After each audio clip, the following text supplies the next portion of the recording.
Okay. What's poppin'? You can hear me now? Yeah, you can hear me? Yeah, I can hear you. You good? All right. Yeah, I can hear you now. Yep. All right, cool. I just want to bring you up first. Also, theautonomousparty.com. You know what I'm saying? We do have our membership set up. We do have our marketplace set up. We do have our products set up. We got a couple opportunities set up for you to tap into that can also, help you in different manners. We're gonna talk about it always marketing that side of what we do and other things that we're gonna be getting into because what we named the party after being autonomous. So Money Corner was popping, man. I just want to make sure I got that in. Don't forget www.theautonomousparty.com. You can tap the link if you're listening to us, and any information that you see that we can present in some of our bills, we'll be able to show it on our screen because that's what we try to do. Obviously, we're live on Facebook right now, right? Am I correct? Okay, and obviously, soon in the future, we're going to go live on YouTube, but for special situations. But tonight, Money Corner, you know what it is. The top of the hour was popping. What's the topic for the night with the economic situation? Yeah, I'm good, man. How everybody, man? We hanging in there, man. Good. We good. True. Good to hear that. We in the Yeah, cave. man. We in the cave. Same thing. Just stay in the course, man. Staying diligent, stay in the course. You know how it is. That's how it is. A little tired when I shot some hoop today. Been a long time, so got some aches and pains, but we're trying to work through it. You know what I mean? It's been a minute. How them knees feeling? Oh no, it was good money. I'm still swatting. I'm still doing my thing. Moving good. So, Okay. but it's still sore though. After you sit down. I already know. You I already know. There ain't no spring chicken no more. You know what I'm saying? Nah, man. You know what I'm saying? That recovery is serious. You know what I'm saying? But what I want to do, I was going to read some quotes tonight and then just kind of unpack those quotes. So, just to kind of give you a different perspective of how people be thinking they be moving. And a lot of these are from a lot of books. Some of them I have read, some of them I haven't read. But these are some things that just some thoughts to ponder. And I thought they was pretty good. So what I did is I took a couple of excerpts from these books and I kind of put some things together and then we'll unpack them a little bit. The first one is a book called The Daily Stoic by Ryan Holiday. And it says, never be so tied to your former acquaintances and friends that you are pulled down to their level. You must choose to be loved by these friends and remain the same person or become a better person at the cost of those friends. So now that's deep because I always talk about these things.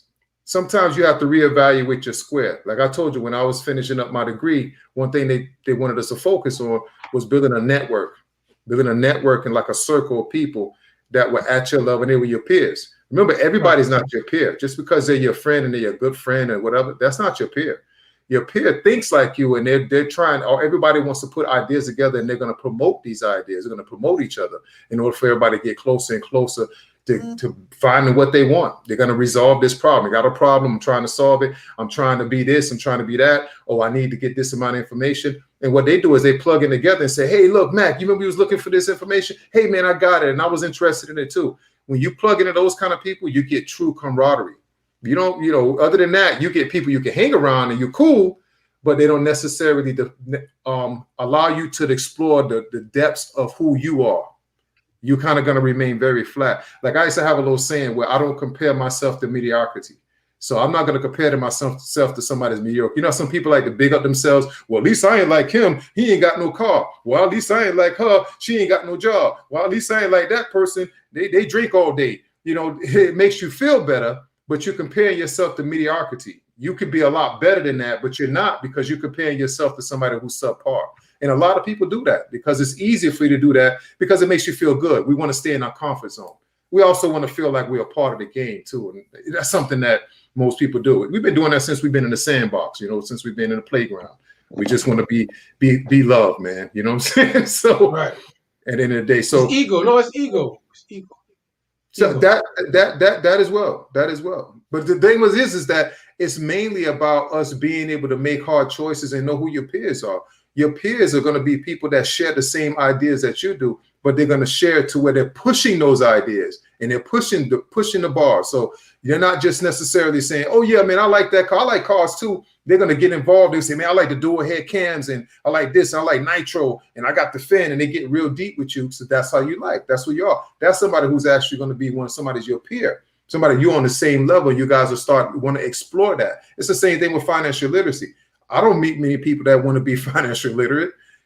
You just don't. But when you do, like I seen, we had a little party over here when you had your party that day. I told you about it. It was my Tia's, my mother-in-law's party. A lot of people came over, and her cousin came over here, and we just started clicking.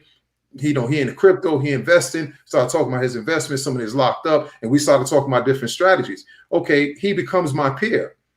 If not, then I'm around people that I can be like, oh, I don't have this. I got this amount of money and I'm moving this in that kind of way. And it may make you feel good, but at the end of the day, you didn't gain anything. You want to be around somebody that you can build up. You're matching wits, and they're actually giving you pieces of the puzzle. You're missing that piece. Hey, great, man. That's great. Let's team up. Because if not, you're just going to be around a bunch of people. It's like basically just keep peeling your scab. As soon as you get started here, you peel it again and you start right back over again. That's why I say about chasing your tail. So you got to understand who's your peer and who's not your peer. That's why that's very important. No, now, you touched on something that's real though. Just to say that I see that in everyday life as far as different situations I've been in where people, I feel like we're not all on the same page as far as the camaraderie, like you just said, as far as peer. Like we're all supposed to be. Like I'm gonna promote you. If I see you got something going on, I'm gonna like what you're doing. I'm gonna share what you're doing. Because it's not going to take nothing from me, especially if I see you win. You know what I'm saying? And especially if we're connected to each other. I think anytime I see you do something, I'm going to share it. You know what I'm saying? Right. Especially even if I don't benefit from it. You know what I'm saying? Somebody else I might know might want to tap in to what you got going on. And that's how you know that a lot of people say they want to network, but really they don't want to network. They really just want to either just take from what you got going and do their own thing. They're not really trying to help you build what you're doing. You help me, you know what I mean? That's like you said, peers. It's a lot of competition. That's why I realized that in real life, especially in promotion. You know what I mean? And people, we're supposed to be all promoters. You know what I'm saying? But people, you use each other. You know what I'm saying? Like, you know what I'm saying? Today, like people use each other, and you think it's supposed to be peers, but we're supposed to be helping each other. But really, this person is like leveraging a situation right now, and he's just using this situation for the time being. I see that all the time in promotion and. You know what I mean? Just nightlife, you know what I mean? From my world. You know what I mean? That's what keeps a lot of us from growing and doing bigger parties and making more money and having bigger crowds come every week where we all making more money because somebody got an ego and he was just doing it for his opportunity. You know what I'm saying? Just that happens with every industry or business. You know what I mean? Where it'd be them people that always come in around you. You let these people in your circle, like you said, your square, and they really ain't putting that in. They take. And just to kind of really to clarify some of those things and really define it, I'll give you a classic example. When everybody was young, you always had one or two dudes that was maybe 3 or 4 years older, and they wanted to hang around you. Right. You go to play football, they want to play football. They got the arm, they want to be quarterback. You go do this, they want to be that. And he's like, dude, you're like 3, 4 years older than us. You need to take your ass on over there with the other big boys. But he don't want to go with the big boys because they're going to be competition for him. He want to be around other little boys that maybe like 2 or 3 years younger than him. Everybody don't grow up with somebody like that. Usually them dudes be a bully too. You understand what I'm saying? So that's the same difference because it's like that's the same thing. You want to be where you're comfortable at, not where you got to compete. And that's why they say you want to be around your peers because your peers are going to keep you on your toes and they're going to hold you accountable. When you're around, I got to just call it whack folks, they're not going to hold you accountable. They'll let you say all kind of cash money shit. Everybody sensationalize their conversations when they hang out, and they'll let you say anything, but they're not going to hold you accountable, which means that you get to be a lousy person. You don't get to be in true form and true character. You know what I'm saying? And we have to hold ourselves accountable. We have to do that with our friends. It's hard, man, and it's tough love. That's what it is. You know what I'm saying? So now this is something that's deep right here. With Turning Pro by S. Pressfield. It says, fear is a primary color of the amateur. Fear of failure, fear of success, fear of looking foolish, fear of underachieving. The amateur fears that if he turns pro and lives out his calling, he will have to live up to who he really is. And that's heavy. And that's why I say it goes right into you being held accountable. Because a lot of times you hear people say, oh, man, this guy suffers from failure, fear of success. So, and you say, man, that don't make sense. Who wouldn't want to be successful? A lot of people. Because number one, if you actually do be successful, now you have to actually walk like somebody. You have to walk in those lines. You have to walk in form, true form. That's the character that you represent now. Now you have to do that. And a lot of people want to do that because they have to keep that up. There's a level of consistency that goes along with that. You have to develop a strategy. Hopefully it wasn't luck. And now you have to be consistent. And most people don't want to get that kind of pressure on them where they have to be consistent. They want to freestyle and then be pitiful, make up excuses. And that's easier than actually plotting course and being serious and then have somebody hold you accountable. The most important thing of that is what they start off with. Fear is the primary color of the amateur. You'll never be able to master or be a pro of anything because you're too scared. And the fear is really success. That's really what it is. And underachieving, or you getting too far ahead of yourself. Like, I'm a dreamer. A lot of people dream real big, and they dream so big till they get so far ahead that they can't even start with the building blocks and the fundamentals. And then they put all the pressure on them to come up with all these big things when they can't manufacture these big things. They won't manifest because they needed to do the little things first. And you get too outside of yourself. And that in itself, you fear of underachieving. Some people fear success. Oh man, so if I do that, that's gonna make me big time, and I'm gonna have to do this, and I'm gonna have to rent out a big spot and host big parties after that. You understand what I'm saying? I don't know if I want to do all of that. I just want to keep it small change. I want to just keep it here in this little spot that I'm renting out for my homeboy and leasing. You don't want to go big time because now you're gonna have to have more responsibility. So that's one thing that you have to do. That's why I want to unpack that, because a lot of times we are like that. We have opportunities and we just don't want to take advantage of it. You understand what I'm saying? And financial literacy, which invests in yourself, allows you to build that confidence. So when these opportunities arise, you hop on them. You're like, oh, that's for me. That's for me right there. I'm getting that. This for me right here. And you take advantage of it. Most definitely. But a lot of people are fearful of success and underachieving. It's like on both ends of the spectrum, both ends of the poles. They don't, one end you're like, man, this ain't never gonna work out. And then on the other end, you're like, yeah, man, this gonna be great. I'm gonna be doing this, and I'm gonna have this, and I'm gonna do all these things. And you're dreaming, but you're not doing the work involved. So we all got to come down, be around people who are gonna allow us to be grounded and be realistic about our goals and make us accountable, hold us accountable. You're right. You're right. Accountability, especially on the things I be talking about. You can't get to them levels if you ain't being accountable in your actions, which is not gonna attain this term that I even bring what we talking about, the autonomous party. You can't become autonomous if you're not going to be. This is a morale thing, like you just said, about being accountable for your actions. So, I mean, there's no excuses. No, no excuses. Just being accountable and then trying to build your square. Know where you at. Know where you at. And at the end of the day, from a camaraderie, you know what I'm saying? In my situation, for instance, like, we can use our actual situation here with the autonomous party as an example, what you just said. You know what I mean? When we started it, really it was just an idea sitting in the crib, right? We was all sitting in the crib doing the same thing we're doing now, but we weren't in a place, you know what I'm saying? We didn't have, you know what I mean? Like we didn't go, we grew in a time frame, you know what I'm saying? And we went and got the website, like we really applied it. It was applied, you know what I'm saying? We made a plan, we made the plan go down. You're right. You know what I'm saying? Now we here. So being constructive amongst our conversation so we can see something grow from it, not just be just sitting around just talking just to talk. You know what I'm saying? You know what I mean? That's just, and it's grown. You know what I mean? Like, so, you know what I mean? You proof's in the pudding. When you do what you say you're supposed to do, things happen, you know? But outside of that, though, you know, I do have a special guest around 9:35 coming in. So what else is what's on the table for you? What else? All right, I'm gonna finish that off, and then I'll just, I got a little something else, and I'll jump into in a second. This next one here is Think Rich and Grow, Napoleon Hill. Yeah, I heard about that. Yeah. The starting point of all achievement is desire. Keep this constantly in mind. Weak desire brings weak results. Just as small fire makes a small amount of heat. So your passion and your desire, and you have to watch that, because like I said before, we can say, oh, that's my passion and my desire. No, that's what you like to do because it's easy. And you want to do it because it's fun, not necessarily because it's the right thing to do that's going to get you towards your goals. If it's going to allow you to meet your goals, then okay, cool. But most of the time, your desire is really strong. Like if I say, like for instance, when I was younger, we wanted to build a tree house. Everybody was supposed to come in with their tools and their screws and their wood and everything to build the treehouse. Only me and one other dude showed up, right? So what was the desire? Other people didn't have the desire to build that treehouse. Now we started putting the wood, we got the foundation, everything. As soon as we got the foundation laid, all kind of little sucker MCs started showing up. Now all of a sudden they want to, oh yeah, man, we're gonna get this and that, blah, blah, blah, and all kind of stuff. We don't need you. You understand what I'm saying? We already got this going on. There's a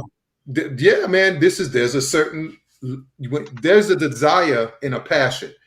We had a passion to get that treehouse going. Those other dudes wasn't passionate. They had no desire. What they want to do, they want to play around and watch you do the work, and then they come up. Their passion, desire was to not doing the work. You understand what I'm saying? Because that was comfortable for them, and that's what a lot of people do. They don't want to do the work. They want to watch you do it, and then they want to appear at the last minute. Man, give me some cheat notes. You can't do that. That's why you see people as we get older and older and older, you still see them in the same spot, and they have to move, man, because that's what they at. Their passion desires on stuff that's it's not working for them. It doesn't, at the end of the day, like we used to say, it's not moving the needle. It's not pushing you forward. Nothing's happening. So you need to kind of abandon that and come up with a new plan. That's what everybody do. That's why I say when you get to be an adult, sometimes you can get real broken, because if it ain't working, man, abandon that shit. Abandon shit, man. Jump on something else. And not necessarily say, oh, but that's my passion. It's just like me making beats. I love to make beats, but that ain't making no money. So it's like, I love to do it. I know people right now living in their mom's house on the couch. Man, I'm making these beats, man. I'm telling you, I'm about to do something with Maybach music and all kind of good stuff. But they still at home and they still doing it. And they so passionate. I want to follow my passion. I don't want to do that. This is what I want to do.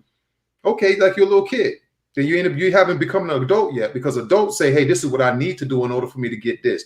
There's a way to the means, and this is what I need to do to get that. And what about all means I need to get it? I need to develop or redefine what my passion is, or reinvigorate myself. I need to get innovative again and start to redefine who I am, so I can start to build that passion and that desire. That's why I wanted to unpack that, because we put passion and desire on some of the stuff that ain't going to move the bar or get us where we need to be. And it's like, man, I'm passionate. This is what I want to do. And it's like, great, but are you moving ahead? Because if you ain't moving ahead, man, now you're making me think that something wrong with you. You're glitchy. That's my new thing. I call people glitchy. When you ain't moving and I'm trying to explain something to you and you seem like you can't get it and years go by, you glitchy to me. It's like a glitch. I ain't got time for that. And you shouldn't have time for that either. Around people like that, frozen. They glitchy, let their ass ride, because all they're going to do is hold you back, because they too damn glitchy and they really looking for a comfortable ride here. We're adults. You got children. Ain't nothing comfortable being an adult having children. It just don't come. Those things don't mix. It's always going to be a rocky road. You're going to be battling something, and you got to take care of somebody. You're building a legacy, but you always got to build yourself up too. It's a lot of work. So sitting around being drunk all the time and not doing anything, that right there ain't going to cut it. Sitting around being high all day ain't going to cut it. Sitting around not doing shit and just sitting around a bunch of dudes that ain't a circle of your peers that's going to produce results and then hold you accountable, that's just a waste of time. That's a nothing burger. And we have to kind of do that. So I think I got two more right now. At the same time, I got 2 or 3 more. This is Kiyosaki. I love Kiyosaki, Rich Dad, Poor Dad. And it says, too many people are focused too much on money and not on their greatest wealth, which is their education.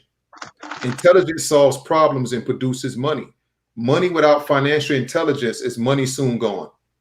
That's why you hear me say over and over again, when you have sound money principles and you practice those sound money principles, you develop a strategy and a formula that can never be taken away. You can always duplicate that. You can always simulate that over and over and over again in different arenas. When you gambling and you just throwing stuff out there and you wishing and it's the luck of the Irish and whatever you putting money on it that day, or you just decide that you didn't want to develop a plan, then that's when you have these kind of situations. Then you're gonna lose your money. That's why you keep me saying, if you play ball and you had something where you had one skill and you became a millionaire and they took that away, you will never, it's proven, you will never be a millionaire again. There hasn't been one yet. You go to NBA, you go rap, and you go become a millionaire, and that goes away, and you can't rap it, you can't dribble the ball no more, and you become a millionaire again. It's never happened, and that's why. You understand what I'm saying? Your money's going to be gone because you didn't have a strategy. You just had a bunch of money. You thought it was never going to go away. Man, your tax is going to eat up 30% of what you get anyway in capital gains tax. And if you don't start businesses, you ain't going to have nowhere to avoid certain taxes anyway. So that's where you have to be able to be smart within the game, and you have to get that education and that literacy, because you can't just depend on somebody. Oh, I'm gonna hire this person and they're gonna work it out for me. No, you got to know. You know what I mean? Accountants be ripping people off or messing up the books, and then you go to jail.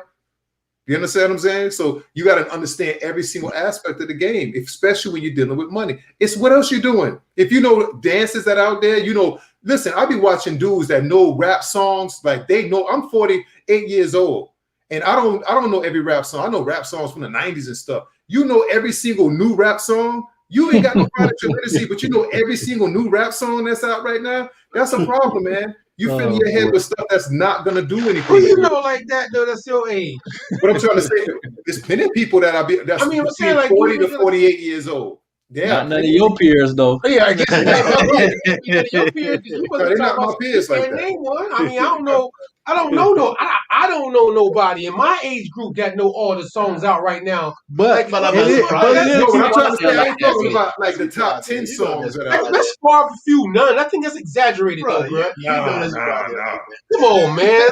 Come on, bro. Like, listen, I'm 42 years old, bro. I don't know all the songs. I'm listening to. No, I'm not talking about the top 100 songs. I might not know all the financial literacy things that other people might know, but at the same time, I'm not out here every day listening to music trying to figure out what the heck some 20-year-old dude is rapping about either. Trust me, I've met guys that are there. Like who's doing this was 10 years ago. These guys were already almost in their 40s, and they were still trying to be rappers, working security. And some still people live a second childhood, like the Nas song. You know what I'm saying? Some people live their second childhood. But some people are in their second childhood. The thing is, they didn't. You know what I mean? They didn't. There's nothing wrong with chasing. There's nothing wrong with chasing your dream or whatever. But don't be stagnant in the meantime. Still grow and push yourself in other areas. Then you can pursue your dream or whatever. Thank you. But for you to stay and just still working like a small job, like making minimum wage just to do that. To get by, to get by. That don't make no sense. I'm chasing my dream. That's why I can't follow, trying to educate myself in careers. No, that made no sense. Like that don't make no sense. It's not an exaggeration. I don't do Facebook that much because that's for dummies. But when I do go on there, I see a bunch of people that I went to my neighbor that I grew up with. They my people that I would consider my peers when I was in high school. They my age. They graduated with me, this and that. And I see them in their cars, and I see them, and they know all these rap songs and all. Not talking about no Cardi B top 20 and the little jiggy, this old stupid trap music. We ain't talking about that. They may know Freddie Gibbs' whole song, like from the back to the forward. And I'll be saying, okay, Dave, man, this is like the second time I done seen you on the video, and Freddie Gibbs' song word for word, and I know your shit ain't tight. That's what I'm trying to say. It could be Freddie Gibbs, it could be what's the other dude, Rick Ross. I'm just saying, I be seeing dudes, they in their car and they ride, they got a decent whip, they want to floss a little bit. But I'm saying, dude, you know all these lyrics, and I know your life ain't together. You know what I'm saying? I know how your life really is, and it's like, damn, you got time to learn all these lyrics, but I guarantee you ain't taking that time to get no financial education on literacy and build your literacy. It's not over exaggerated. Trust me, it's plenty of people my age. You say it like that. Okay, yeah, I don't see nobody running around every day at listening to I mean, most people I know though literally on I hope there's a balance. You know what I'm saying? I hope there's a balance. I think people listen to music from time to time. If it's hip hop, especially in our era, such as my goddamn said, since you said shout out to Freddie Gibbs, goddamn, because I listen to Freddie Gibbs, and I don't know all the words too. But guess what? I still listen to Freddie Gibbs, but I don't listen to Freddie Gibbs all day. See what I'm saying? I might be listening to you. Balance it out. You know what I mean? You got to. There's a balance to it, man. It's not just like some. You know what I mean? Like it's not going how it works though. But hey, check, I ain't gonna lie. I got about 10 minutes left. Outside of the main point for the money corner tonight. With that being said, accountability. Obviously, focusing money. Obviously, the sound money principles that you brought up before. So, what would be your best advice for people to get tapped in outside of the books you mentioned? You mentioned a couple of books. Can you mention those books again, please, too? First, yeah, I'm gonna finish. I'm gonna wrap this up real quick. All right, Principles by Ray Dalio. I'm just going because I got some other stuff I want to say. I'm just going to try to be quick as I can. Every time you confront something painful, you're at a potentially important juncture at your life. You have the opportunity to choose healthy and painful truth or unhealthy and comfortable delusion.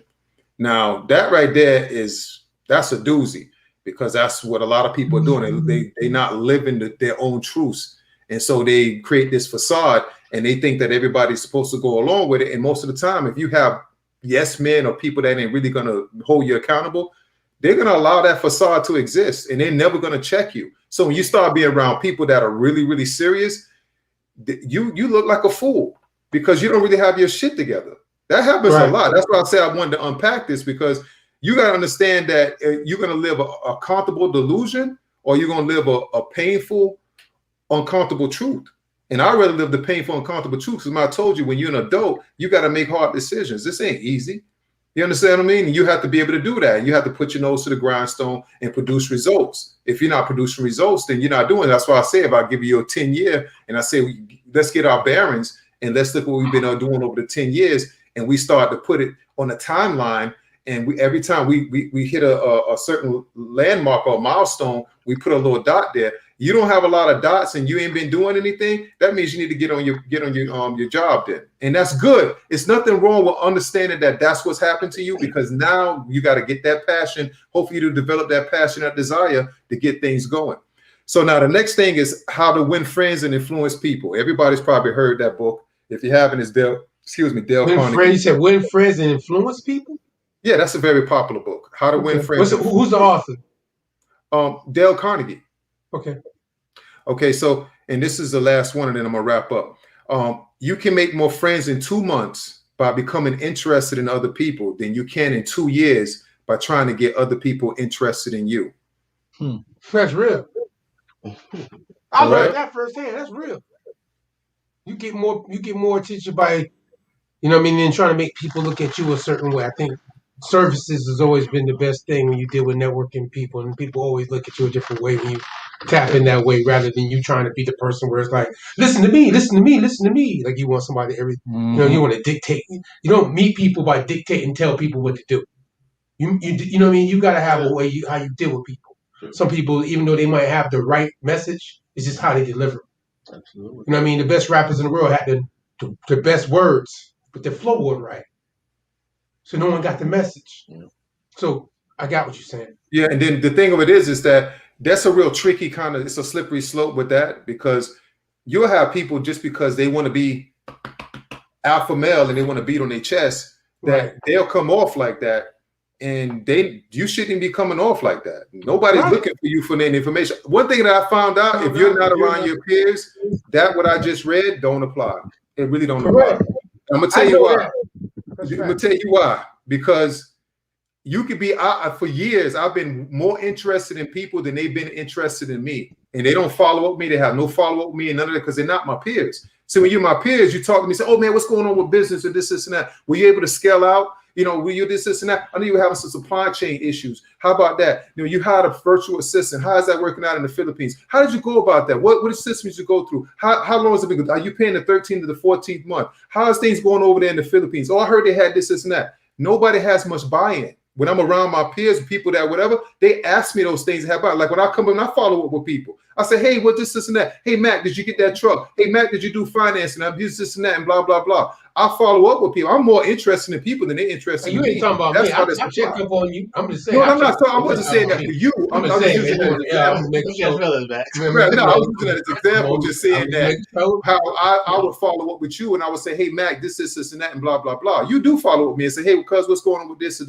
that?" I'm just saying, but people, a lot of my peers outside of that, they don't do that. And when I get around alpha males, what they'll do, like I had to check somebody because they was talking some marketing stuff, and I was being quiet because I'm chill. I'm not boasty, and he was talking some marketing stuff, and I had to jump in and say, "No, man, you're wrong. You don't know what you're talking about because you're spewing bad information." So just because you getting interested in people does not necessarily mean that they're going to take interest in you if they're not your peers. You understand what I'm saying? And then money won't make you happy, but it'll give you the freedom to figure out what does. And see, that's what I'm going to finish off with, because now, remember that passion, that dream, I want to make beats. I'm a painter. I like to play the piano, whatever you like to do. Yeah, but if you get your money right, it'll give you the opportunity to do what you want to do. Remember, money is really nothing. The real asset is time. The real asset is time. Right now, I go and I work 2.5, 3 hours a day. I bring my ass back home. I do administrative work, and I think about my business. I do this, that. I manage my employee, and I'm chilling. I got more time to do what I want to do. I can go to the range. If I want to have a little drink, sit by the pool, it allows me to give me time to think, and I can get into other things and start to invest and put my money, create passive income and other avenues to be able to build wealth. You want to be able to have that. You working and running around for somebody all day. You never have time to think about building wealth or doing anything other than trying to build their wealth. They got a plan. They created a plan already. So money is not necessarily the goal. The goal is to be able to get enough money so you can be able to decide what you want to do at that time. And then you'll explore a whole bunch of things. You may understand you want to do salsa dancing and go do painting with a twist and sit at the beach all day. You understand what I'm saying? But you want to be able to have the opportunity to do that. So that's that. No, that's great advice. I think what y'all think? What y'all think? I agree. That time, bro. I know good and well, you know what I'm saying, even when you own a business, you know what I'm saying, you want to get to the point where you're not the one running the business, like you said, because you want to get to where you're making your business make you money, and it's not you using your time to make the money. But most people that get into business, you're going to be slave with your business in the beginning. You're going to put the most hours in, you know what I mean? It's the type of situation. The most important point for me was like challenge yourself. Be uncomfortable. You know what I'm saying? That's the only way you're gonna grow. Yeah, you can't. That's the only way you're gonna get better. Look, bro, I ain't gonna lie to you, man. And I know you know. I mean, you see me when I had that poolside. You see me have my nights where some nights they slow, and then some nights them bump. You know what I mean? And you be like, damn, man, we made this much money. Shoot, I didn't expect that. You know what I mean? I'm like, yo, see, after the week, it really came up to this much money, but sometimes you can't calculate that because it goes like this, right? Absolutely. And you got to still make a plan and have a plan to know your wave and why the things and seasons and when you're going to, you know what I mean? So, you know, challenge yourself. But you got to step outside the box, which is sometimes uncomfortable. And you got to be uncomfortable sometimes to be successful. Matter of fact, most times the people that are successful were uncomfortable. And if you can't build a network, a real network out here with your friends, because what I do is that if I examine or I evaluate a lot of people around me and I feel like, hey, you know what, I can't use you on my journey. You're not going to help me. Your mind's not in the right space. Then what you do is that's why you see me go online and I form these communications with people on Twitter. I form stuff online with YouTube, and I watch these people videos and I read a lot of stuff like Inc.com, Wall Street Journal, Forbes. And, you know, I just stay on those kind of spots because those are more so my peers and the conversations and things I'm thinking about with my business in a global perspective. I can get feedback that's going to stimulate me to allow me to build that desire and also keep the course, because sometimes when you're a business owner, it gets very lonely. But that's why I don't seek people around me. There's not many people like that. So I have to get it online, and it's been very fulfilling. It's actually been more fulfilling than dealing with actual people that I have to see and deal up with, because I'm getting exactly what I need, and it's clean, and I bounce up off there. And then what I've been doing is on Twitter and other places, I'm getting followers and I'm teaching people certain stuff. So all I'm doing is I'm just passing that information along as I start to get it. You know, like next week, I'm going to talk about the M1 and the M2 money supply. You guys probably not familiar with the M1 and M2 money supply. Now, you know, you run a financial corner here. Yeah, they stopped showing the M1. Yeah, that's the global money supply. But the M1. Hey, hold on, wait. Can we save that conversation for the 1st of May? That's fine. That's next week. All right, cool. I wasn't going to talk about it right now. No, it's not. Yeah, it is. I wasn't going to talk about it right now because that's a whole nother can of worms. But that's what I'm trying to say. If you cannot find it with your peers and the people that's around you, because I'm telling you, people around you, as you start to grow, you will start to see they still playing around. That's why I said I don't compare myself to mediocrity. They still playing around. I don't mess around with them. I start to seek better guidance. I start to seek more guidance. And that's what's important for me. I start to see guidance outside of myself. So this way it makes me uncomfortable. Like, dang, sometimes they be dissing me. If you're doing this and you ain't doing that right. And I'll be like, damn, that's right. I ain't doing it right. So let me get on the program. And that's exactly where you want to be. Because if you're not, that's what Pierre was saying. You're not being uncomfortable. You're sitting back and you're thinking everything's all right. And I guarantee you've been doing that for the last 5+ years. You've been thinking everything all right. And ain't nothing changed. Shit, not me. You know what I'm saying? I know that don't fit my description because, goddamn, I know this shit ain't right. The shit I'm trying to get done, this shit ain't right. I can tell you right now, I admit, this shit ain't right. I ain't rich to do what I want to do and how I want to do it. So it ain't shit right. So if anybody ever tell you that I said that everything's okay, even though I keep it kosher, that's just my nature. You see what I'm saying? Because I know with my situation, I've seen money and I've seen my situation without money. So I can balance myself and say, yeah, I can cope with but I know what I'm really trying to do. So goddamn it, I'm uncomfortable. I'm gonna stay uncomfortable until I get to that situation the way I want to see it. So, but other people are different. Now everybody copes different. So everybody goes about it differently. You know what I'm saying? We all in different situations.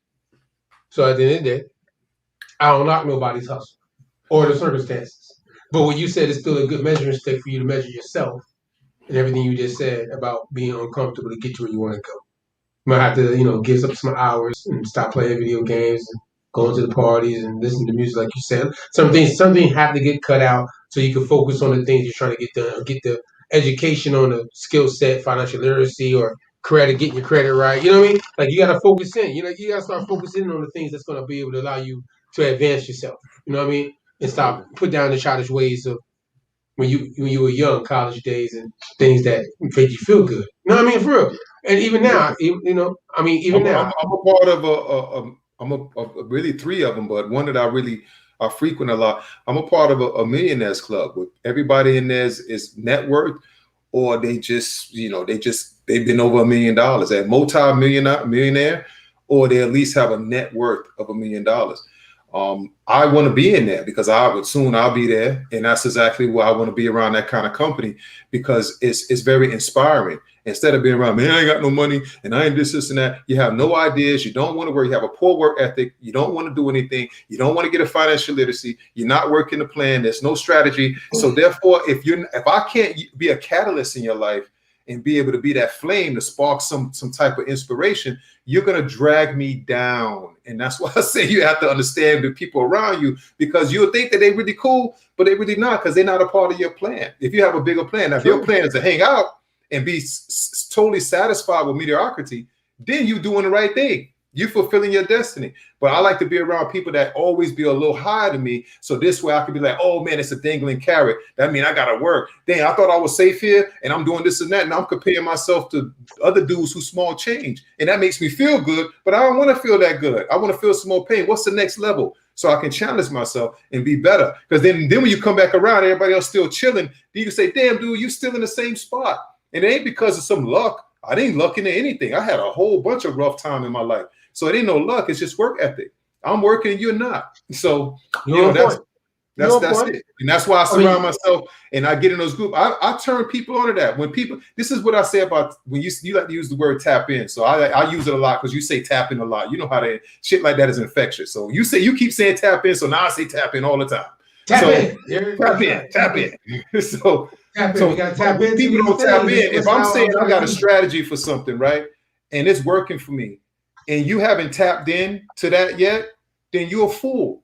See, me, I don't work like that. Oh, you got that? Oh, that's what's going on. That's some real, you got a strategy for it. Ain't no like get rich quick scheme or no bullshit. Man, what's up with that? How you moving like that? And I'll sweat you. I will sweat you. Because I love mentor. I like to be in the apprenticeship, but I love when somebody has some information that's going to allow me to grow. Be uncomfortable, allow me to grow. You understand? I'm the same way. I'm aggressive.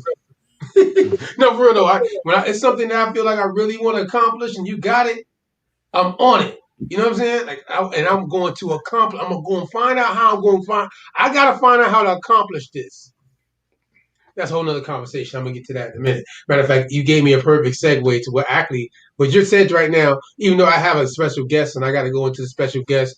So I'm going to switch over real quick because I got to go into the special guest segment for the night with the opportunity that, and matter of fact, that's why it's a great segment, because it is the person I met on Clubhouse, opportunities in the networking room, you know what I'm saying? Talking about different ideas and products, entrepreneurship ideas and products that are being out there and product you can tap into to make you some money. You know what I'm saying? Yeah. And I felt like, I listened to what the man was doing, and I was like, literally, you know what I'm saying? I'm like, hold up. I want to tap in. Literally. So I'm going to bring him up right now. Fall back for me real quick, Money Corner. Let me have a special guest come up. We're going to pull him up right now. Rajat, give me a second. We're going to ride. We're going to go straight into it. What's up, Rajat? How you doing, man? What's going on, brother? Hey, good to be here. Love Money. His advice there. He's got some really good stuff there for sure. And appreciate peace. Definitely, man. I appreciate you having me on here, Mac. You're a good dude, and love hanging out with you on Clubhouse. So we're like Clubhouse buddies over here. All right, definitely. And literally, as you sat before you came on stage, you know what I'm saying, as we would call it right on Club, how you come on stage, right? But in this on this platform, what I try to do on this podcast is obviously talk about economics and opportunities going to allow us to push, as you heard him say, the things that's going to allow us to keep ourselves accountable and be self-governing and not having to worry about going to somebody's job. And how I met you, your story is similar to the fact that how you said that you've been able to, through your entrepreneurship goals and things you've been doing, put yourself in a position where you didn't have to clock into nobody. You know what I'm saying?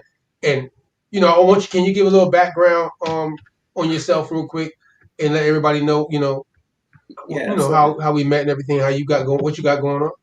Yeah. So I mean, I've been an entrepreneur since 2016. I actually was able to quit my job and just be free since 2017, about summertime 2017.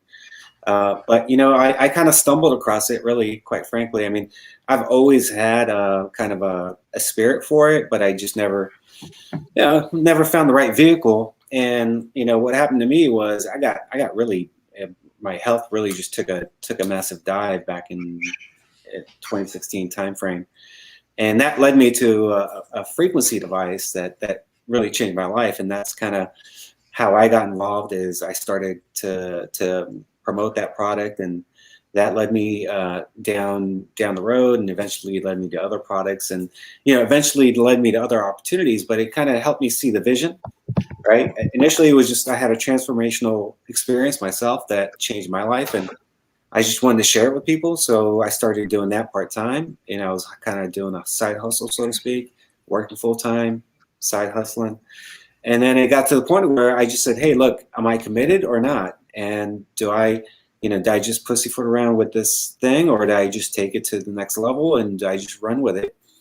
And quite frankly, I just made the decision to just burn the bridges and quit my job and just went off on my way. And so it's been a blessing, and it's been an interesting road for sure. I've met some amazing people, connected with some amazing opportunities and people. And right now, I'm more excited than I've ever been in terms of opportunity. Exactly. And that's how I met you, obviously, on Clubhouse. You know what I'm saying? And like I said, a lot of these rooms, there's some good rooms talking about some good stuff, and a lot of people got a lot of products and opportunities you can plug into. You know what I'm saying? So sometimes even you sit in the rooms with people. Some people are sitting in the room with people they never can sit in the room with. You know what I mean? It was a physical situation, right? Obviously, how I met you, right? You know what I mean? Yeah. We come from different worlds and stuff. You know what I'm saying? So No, what you got going on? I'm cool. sorry. Yeah, my I bad. don't want to cut you. No, you all good. What do you have going on presently is what I want to share with the people tonight, because that's what really caught me. But I mean, before we go into that one part, your background before you became an entrepreneur, you told me some stuff about your military background as well, right? Yeah, And ex-military. I was in the U.S. Army. I was 82nd Airborne. Spent a year in Korea. And then I left there and just kind of joined the corporate world and kind of was there for about 20 plus years until I made that change in 2017. Right. So now the fact that when I heard this story, you know what I mean, knowing your background, that's why I wanted to just tap that in real quick. You know what I'm saying? So now that we got the people get a little, background on you. Right now, presently from 2017, you told me, just in being brief, you know what I'm saying, so I can get to points, that you had a product at that time, as you just said, and it allowed you to quit your job. And then recently, though, how I'm meeting you on Clubhouse and the products opportunities you have going on. Yeah. I want you to talk about that tonight. You know what I'm saying? Because I found it something that Amazon is a key word that people would use, that you're kind of dealing with when you talk in these rooms. So I want you to talk about that. Can you go ahead and lay that out for us, please? Absolutely, my friend. Yeah, appreciate that. Yeah, I mean, we're actually taking on a really, really bold kind of a bold task here, and we're actually looking to compete with Amazon. And what's really cool about it is I think we actually are positioned to do it really well. And what makes sense about the program is how it incentivizes everyone to share what they buy. So essentially what it is, it's a new marketplace. It's a new marketplace app, kind of like an Amazon.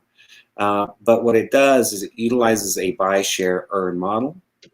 And it's free to use, free to share, free to earn from. And how many times in your life have you recommended a product to someone? Maybe you've come across a product that you thought was a great product, or a service. Doesn't just have to be a product, but you come across someone, a friend, a family member. You say, "Hey, you really should take a look at this product. I've used it before. It's a great product, and it would help you." Well, what if you can get paid on the referrals that you make on any product and or service for the rest of your life going forward? So that's kind of what we're embarking on here. So essentially, we have two companies that are working together, two different business models that are being kind of coupled together. So this free app, it's free to use, free to share, free to earn from, will allow you to monetize anything that you purchase through the app. So let's say you're in the marketplace to buy an item. It could be anything. It could be, some vitamins or something. Let's say it's a $40 item. Okay. Right. Let's assume that item is paying out a $10 referral fee. So you buy your item. You're going to buy it anyway. You're in the market for it. You buy it. You get a shareable link created for you automatically. You don't have to opt into anything. You don't have to sign up for anything. It just is created for you. Now you could share it. So what they do is they'll take the $10 and they cut that in half and they pay out in waves. So your first wave are the people that you personally reach. Let's say, I bought this item and I reach out to my friends and family and say, "Hey, you really should take a look at this product. It does this, this, and that, and it's a great product." Okay, great. That's my wave one. If they click on my link and they buy that item, they get a shareable link just like I did, and I get a commission on each transaction. So I'm going to get 50% of that available commission. Well, right. Yeah, it's like $5. Okay, so $5 on each one, but it cost me $40. So I might get a few hits. Okay, whatever. Let's assume we get 5 people. Okay, so $5. That's my wave one. They get their shareable link. Now they share it with their friends. Okay, when their friends click on that link and they buy, your friend gets $5. I get $2.50. So they take the $5 remaining and they cut that in half. I get $2.50. That's my second wave. Right. So what they do is they cut that in half every time till they get down to a penny. So essentially, you're going to have a total of 9 waves on this item that costs you $40, paying out a $10 commission. So on wave 9, you're getting paid pennies. On wave 1, you're getting paid $5 on each. But if you do the math, if you look at your average person, they have about 250 followers on Facebook or social media. It doesn't have to be Facebook, whatever it is, social media. Average engagement is about 2%. So 2% of 250 is 5. So if you can reach 5 people, and then those people reach 5 people, and then those people reach 5 people, by the time you get to wave 9 on this item that cost you $40, you would have made over $40,000 on that item that you paid $40 one time for. The cool thing is, it's good. And this is just piece number 1. It gets a lot more exciting than this. It's kind of crazy. So if they come back and buy that item again next week, next month, next year, let's say it's toilet paper. Okay, people are going to buy that every month. You get paid every single time for the life cycle of the product on the platform. That's what excited me the most, that you said you can put a product out there, and then long as that product links out there, that basically it means every time somebody touch that product link and buy from that product link, I'm getting paid from it for the lifetime. Not only your link, but you're from your networks. So you start a campaign, right? So you reach 5 people, and then those people reach 5, and those people reach 5. So any of those people that are reached from wave 1 through 9, every time they come in and purchase that item again, you get paid every time. Woo. Now that's only a part. I'm sorry, just give me an idea. Keep going. Hey, Raja, let me ask you a question. Yes, sir. This is very familiar to me because I used to do a lot of affiliate marketing back in the day. Now, Yeah. let me play devil's advocate for a moment. What would stop someone from actually going directly to the vendor and saying, hey, I want to sign up with your affiliate program and just getting that directly? Is it just what's enticing for you is because you have this reciprocal nature of your program to where you actually start every time you buy in and you share this link, you're going to still keep getting money? Or would it be more lucrative for that person just to share the link directly and create a YouTube page and maybe market it that way? Yeah. So the main difference is you're leveraging your network. You're going to make a lot more money by leveraging a much wider network than you could on your own. Because typically when you do an affiliate link through like a normal company or whatever, because that's a normal thing, you're getting paid only on the people that you reach personally, pretty much. It's one tier, right? But so you don't even have the whole picture yet. But it's really about that leverage, right?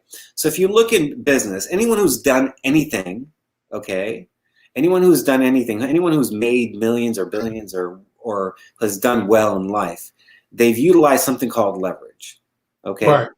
And that's the key. You're leveraging your network, not just your own, right? Because you know how that could, getting engagement is really kind of hard. It's hard to get millions of people, first of all, to follow you, number one. Number two, to get a substantial number of those people to engage with you is even harder, okay, on that level. But we could all reach 5 people. So your everyday average person shouldn't have a problem reaching 5 people. They might not be able to reach 1,000 or 500, but they could reach 5 people. That's just, so it kind of simplifies it. Makes it easier for your everyday average person who maybe doesn't have a large social media following, Right? But to leverage other people's social media following. The cool thing is I might stumble across a Kim Kardashian or someone on my campaign. So someone shares a link that shares a link that shares a link that shares a link, and maybe this person's connected to Kim, and she sees a product that she says, hey, that's a pretty interesting product. Let me check that out. She clicks on it. She buys it. She gets a shareable link just like I did and everyone else did. She shares it now, and guess what? Now she's part of my campaign. So now we're reaching millions and millions and millions of people. But let me give you another example. Actually, before I do that, let me give you the other piece. So there were 2 companies involved with this. Company A created a company called QuickClick. They're not. The app is not available yet on the marketplace, but it will be soon. Okay. So QuickClick is Company A, and that gentleman is also on the chairman of the board of another company called New Age. So he's connected to both companies. New Age is a direct marketing company, a traditional direct marketing company. Mm-hmm. But they're currently on the NASDAQ. They're currently doing $600 million in annual sales. They're operating in 80 countries, and they have a pre-existing network of 500,000 people. Right. So QuickClick has given exclusive rights to this company called New Age. Right. So they're going to be the first people that get to the app, and they're going to be the first people that can create the campaigns, the first campaigns on the app. Okay, but they're also going to be compensated on volume created through the app. So let's say that vitamin that we talked about, that $40 vitamin that you purchase for $40. If you're connected with both companies, if you're with QuickClick and you're with New Age, and they have their own unique compensation plan, and if there was 1 point connected to that vitamin product for every transaction, those points would accumulate and move over to the New Age pay structure. And so if you're positioned there, you're going to get paid on that volume there. So essentially, if I create that campaign through QuickClick and I'm connected to New Age, I'm going to make my $40,000 if 5 reach 5 that reach 5 all the way to wave 9 through the free to use, free to share, free to earn app. But I'm also going to collect over 2 million points that flow to my New Age business. Now, each point equals $1. Now I'm going to get paid 15% on that volume. So I just made $340,000 on an item that cost me $40 one time. And the points continue to accumulate past wave 9. It doesn't stop at wave 9. Because, like I mentioned, let's say Kim stumbles across that particular campaign. Even if she's on my wave 9, I made a penny on her sale. Okay, no big deal. But pennies add up, right? Right. Hey, you're making more money than sharing a link, someone buying it, than you were just sharing a link before. You were sharing it before, but it should become an affiliate. But again, you could be an affiliate of like Walmart right now, Amazon right now, and sharing, because this is what's going on right now. They got affiliate programs all over now. Every company's using affiliate program. You know what I mean? So being that this is a new program, and I always, because I'm optimistic just off of opportunities, being that when things launch, when you get in early, you know what I'm saying? When the wave hits, you're already up, you know what I'm saying, in it. You know what I mean? Especially if you just understand how, we said network marketing works, you know what I'm saying, and how tiers work. I get that part. Putting yourself in position. When is the the quick link? Did you mention? Quick link. Yeah. All right, so when is this opening up fully for people to be able to start buying products off the app? And then once people obviously know that, how many? Oh, because you did mention this. There's going to be allowed, anybody can sign up their business into this app. Yeah, I mean, if you're selling a product, you mean? Yes, I'm saying, like, anybody that has a business selling a product, could put their product into the app. Yeah, that's correct. And they won't be charged for putting the product in the app. Yeah. So you're buffering here. There you are. Oh, I am? You can't hear me? I'm sorry. No, you're back. You're back. Okay. I'm sorry. I don't know. Did you hear what I said? Did you hear what I said, did. though? Okay. Yeah. So if you are a company or someone who's selling a product, you can get your product on the app for free with 0 ad spend. So essentially, you put your product on the platform.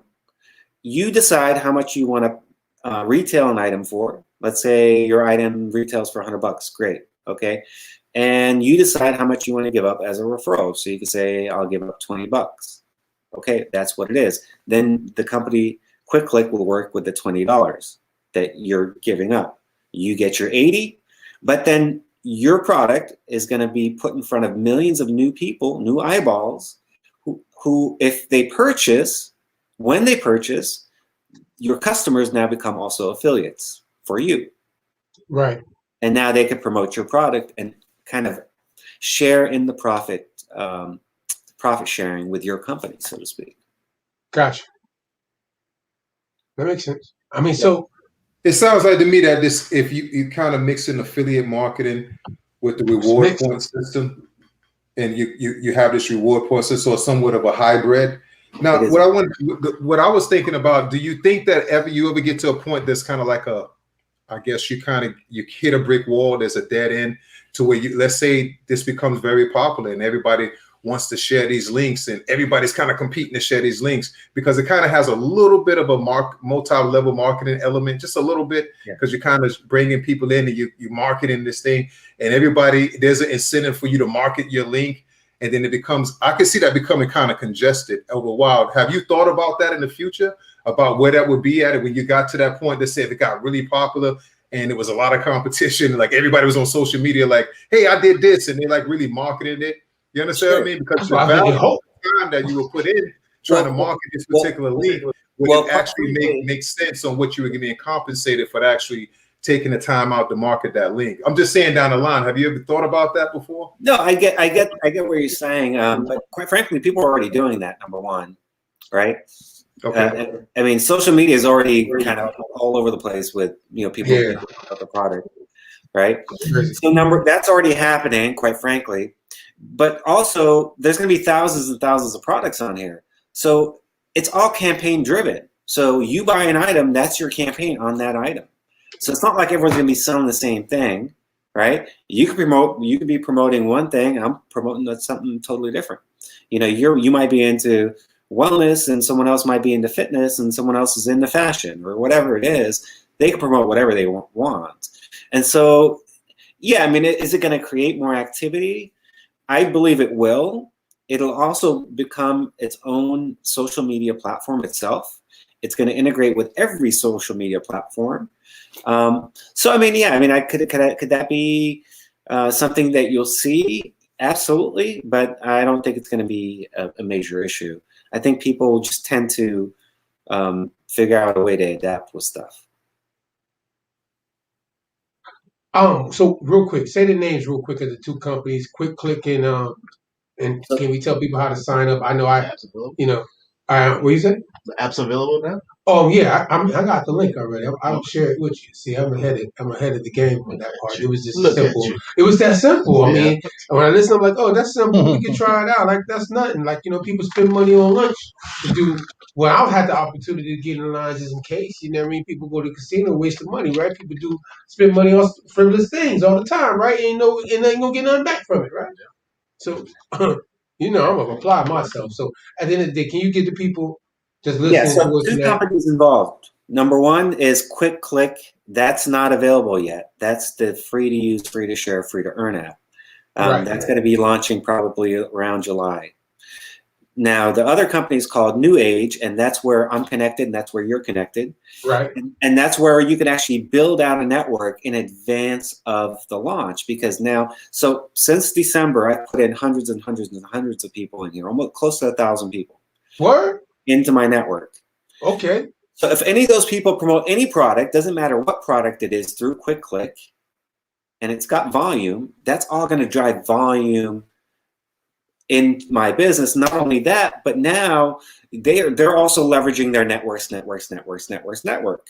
And so essentially I could potentially have millions upon millions of people that are supporting my New Age business just by using the free to use, free to share, free to earn app called Quick Click, because they're using it for their own reasons, right? Right. Mm-hmm. And so, I kind of saw the vision, and I got it. I'm like, okay, this is different. And I could see how this can change the market. And I do believe it's going to change the market, the way we do business online. Okay. It's going to completely kind of turn that whole network marketing thing on its head, right? Because for the first time ever, now you're able to leverage a much bigger, wider market, hundreds of millions of people that are not interested in network marketing. Right. But they buy products all the time, and they'll share a link just because, hey, all right, well, I bought it, why not? I'll share it. Or it's a good product, let me tell my friends. But they're not interested in sign-ups, recruiting, or any of that, right? So that's all going by the wayside. So, but you can get signed up with New Age just like you did, just like I did. And I was smart enough to realize, hey, let me build out my network now before the launch, before the cat's out of the bag. So positioning, getting positioned properly, right? Timing and positioning, getting there before the whole world already knows about it. You want to be the first person that introduces it to the people that you know. Look, and matter of fact, I'll just one more time because I got something to say, but I want you to say the names again: New Age and Quick Click, right? Am I correct? Yes, sir. All right. How do you spell Quick Click? When the app comes out, how you spell it again, please, so people can hear that? KWIK, and then. I'm sorry. Say that again. I'm sorry. You move fast. Say that one more time. KWIK, and then CLICK. Quick Click. I heard that, y'all? Yeah. KWIK. CLICK. Kind of reminds me of ClickBank. You ever heard of ClickBank? You remember ClickBank back in the day? Yes, I know. Bank. Yeah, it kind of reminds me back in the day. I used to be really, really heavy into that back in the day, just a little bit. It has a different twist on it, but it was with the links, and we were marketing a lot of links. We were creating these little websites on the side, but things have grown because you didn't have social media the way it is right now. You didn't have that as a vehicle to be able to get this message across so quickly. Back in those days, it was just kind of creating your own little website for people to come there, and it was like a cookie cutter website that everybody else had. But this is an interesting concept. I'd like to see where it goes in the future. Well, the really cool thing too is you get analytics too. So like, so let's say, Kim or someone with a big following clicks on my campaign at somewhere down the line. I don't know that person, but they're maybe 6-7 layers down, or on my 6th wave or something. They have a large following. They click on it, they share their link, they get a lot of activity. I can see that activity on my phone through the app. I can message that person and say, hey, I see you're using the app there and you're making some pretty good money with it, but did you know that you're leaving potentially hundreds of thousands of dollars on the table by not being positioned here with me in the new age side? So now I could easily migrate those people over. So the analytics that you have is going to be powerful, because now it gives you like a positive sorting, sifting tool, right? Where it changes the conversation. It's no longer join my business and maybe you can make money if you work really hard and you get lucky. Now it's, hey, you're losing money by not being over here with me. You're already doing the work. That's a different conversation. Sure. I have a idea. This is in play right now. So you say you have this in play right now. You say you have the app. You have the app in play right now. No, July, right? Quick click. The app is not available on the App Store yet. And this is called Linktree, or is it linktr.ee? Quick link. Linktree is it's a service that where you can put all your links, and so you can see what I do. Right, his personal stuff he does. Matter of fact, I'm glad you asked that question. You know about Linktree, right? Money Corner? No, I did not. Okay. All right, so yeah, Linktree, my wife put me onto that. She got one too, where you put all your stuff underneath one thing. So all the multiple things that you do, you can have it underneath one tree, and then people can come to your profile and click on everything that you do and find what you got going on. That was a good plug, by the way, since you got Linktree. As a matter of fact, reminds me of the link wheel back in the day, when we used to do for marketing. We used to develop a link wheel with most of all the social media places. So you would get Dig, you would get MySpace if that was popping, you get the Facebook, the YouTube, and everything, and then you will link and you create all these profiles and you will link them together, and you'll link them together through a website, and then just have backlinks and everything too. That was a good way to do some marketing and then get yourself to boost your ranking with Google. So yeah, I'm very familiar with those kind of things. So it'd be an interesting play, because I know I use the Wiki. What is it? Wiki Buy. I've been using that for a few years, and that gives me rebates. It automatically scans the internet and gives me the lowest rate, and then it also gives me a rebate back on that as well. So I use that a lot, and it's just something that's really easy. And it's been saving me money. At the end of the year, they'll say, "Hey, look, man, you saved $783," and it's pretty cool. So, and it's no nonsense. So it's very light. It's not very heavy, so it doesn't, it's not like I have to do much. It just goes. So I like to see because it's kind of hybrid, to see where this could go, to see what you got up, see exactly where you're going to go with the development of it, because I know that you got a lot of things to think about, because it's a new thing. And it's some things, it's kind of reminds me of some things that are already in play, but you kind of got a different twist on it. The way I'm looking at it, and you can correct me, Raja, is that essentially if I was to really like a particular product and I was to share it enough and it had this exponential factor where everybody started sharing it down the line and it just got really crazy with the networking, of course I will be able to exhaust that, the value of the amount of money that's there. Let's put it that way.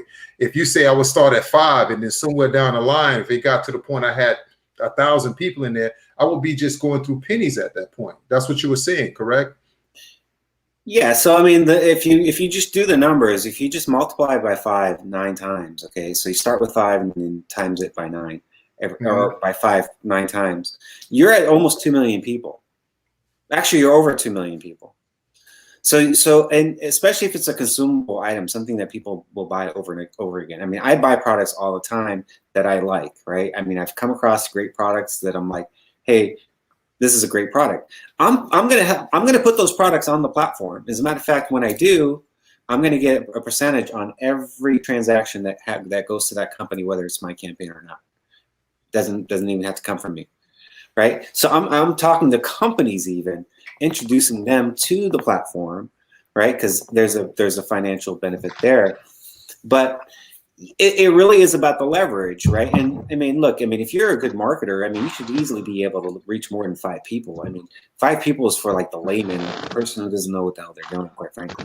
I mean, look, if you came across a product that you really liked, that you were like, man, this is a pretty cool product, that's $40, can you get 4 or 5 of your friends or family members to buy it from you? I mean, That's a good question. I mean, yeah, I mean that's multi-level marketing too. So I mean, that's what I say that has that little aspect to it. I mean, for certain people, I mean, I think that it's a really cool concept, and I like to see where it can go. But for some people, that's when they hear MLM, it's a little bit of a turnoff for certain people. Yeah. So here's the thing. The quick click portion is not MLM. It's already been deemed not an MLM. It's just an affiliate marketing. It's affiliate marketing, but it's got multi-tier, right? So, and it's going to, let me give you another example, right? Because it's not just that example I gave you was one example. Let's say it's an $80 item, paying out a $20 commission, okay? Mm-hmm. Now, you're working with 10 waves instead of 9 waves, okay? We're going to make the same assumptions, 5 reach 5 that reach 5, okay? Nothing has changed. You're only starting with $20 instead of $10, and they cut that in half every time. If that is met, right, the 5 reach 5 that reach 5 to wave 10, you would have made $176,000 on that item that cost you $80. And that doesn't even include the points that you can accumulate on the new age, on the network marketing side. So the new age network marketing side is network marketing. The quick click is not network marketing. It's more like an affiliate type of program. But they're coupling. Okay, now it's making more sense. Now it makes more sense. Go ahead. So they're coupling the two, and this company is leveraging this company, and then this company is leveraging this company. They're both leveraging each other.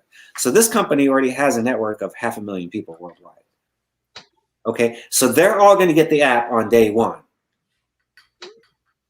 So now you have 500,000 people on day one that are going to be sharing it with the world. So that's going to help to ensure the success and volume and things really pick up, okay? But then this company, the network marketing company, is going to collect volume on volume that comes through the app. Right. And tapping into a much bigger market. We're talking a market that's thousands upon thousands of times bigger than your network marketing business could ever do on its own.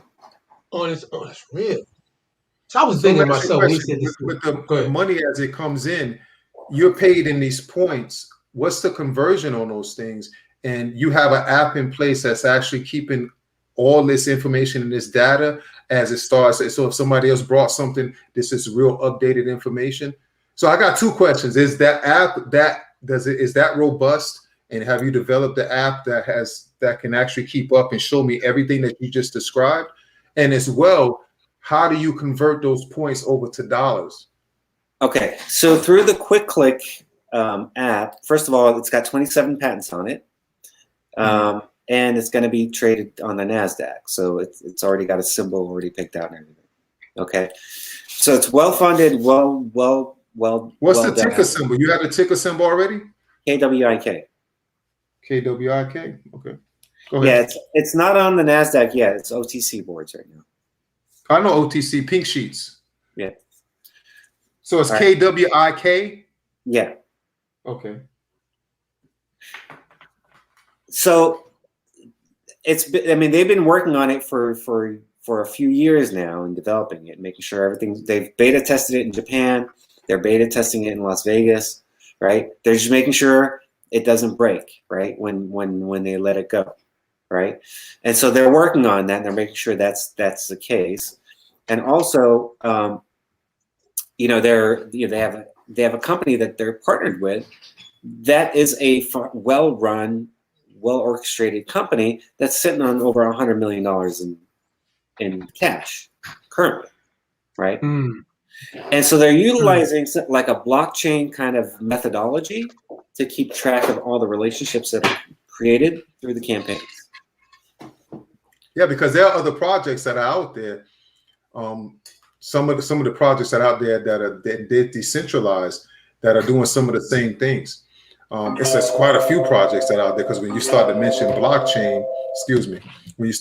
blockchain, I already know a couple of projects that are already something similar to that, and they're like a rebate play. But this is all decentralized, and it's something almost exactly what you were saying. I was waiting to see if I was going to hear one of those key of those buzzwords, that this was going to go into the digital currency space or the cryptocurrency space. So now these people with the money. So I'm trying to understand, like, you getting this point system, this somehow has to be converted. So this is where you have an SEC situation. And that's why I think that you started saying that you're public, that it's going to go public, because that's an SEC thing. When you saw that you're going to convert one thing to the next, you have to get some kind of approval from them. So so let me confirm. Let me kind of reiterate and kind of clarify. So they're using blockchain to or like a blockchain methodology to keep track of the relationships. They're not paying out in crypto, at least not yet, right? Maybe at some point down the line they will, right? But what they do is, on the app you have a wallet, like a virtual wallet, and when you get paid, they send you money there. Then you have to convert it. So once you convert it, that's where you got to figure out what you do and how you convert it. You can send it to your bank account. You could send it to who converts it though? Who are you using? Who's the intermediary that's going to convert that for you? Essentially, it's converted to your local currency, whatever local currency. We're in 80 countries. We're going to be in 80 countries. So what would it be? What points? What type of? What would it be? What unit of measurement? So quick cash is essentially it's pegged to the dollar or whatever the local currency is. So it would be a stable coin? No, it's not a coin.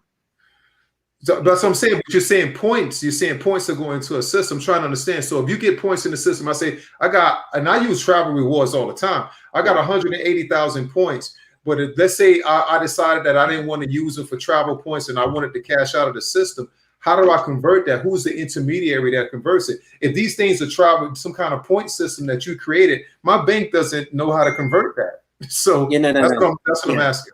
No, I get that. So through the Quick Click app, essentially you could just transfer your money wherever you could transfer it. It's money. It's dollars essentially. Because in dollars, not points. Okay. Right.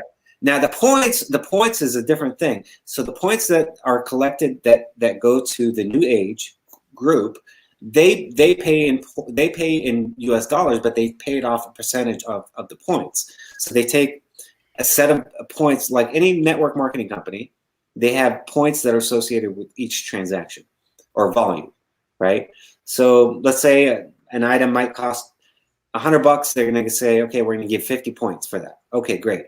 Then they're going to pay you a percentage on that point, on the points. So they're going to say that point, it's $50, and then they're going to pay you a percentage on that.